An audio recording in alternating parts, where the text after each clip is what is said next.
বড়টা মোটামুটি হয়ে গেছে, এখন লবণ দিব। লবণটা একটু কম দিই, পরে দিব। এই যে লবণ, আর একটু চিনি দিয়ে দিই। ও এখন তো ডাকছে আইসে না, তাই এখন আইসে তাই ইয়ে করে দেখছো, একটু দেখাইতেছে তাই কাজ করতেছে। এখানে কি কি দিয়েছি দেখো, ধনে পাতা, কাঁচা লঙ্কা, লেবু পাতা, আর তো কি আছে, কুল আছে, কুল, লবণ, চিনি, এগুলো দিয়ে ভর্তা। লেবু পাতার গন্ধ বেরিয়েছে। এই দেখো ভর্তা বানাই নিছি, আর এখন রিভিউ দেওয়ার পালা। এখানে একটু স্টাইল করে আমি লেবু পাতার মধ্যে নিছি। দেখি দুর্দান্ত দুর্দান্ত।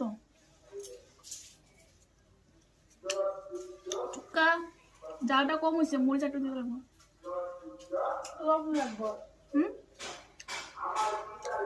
আর পুরো লবণ দিতে লাগবো।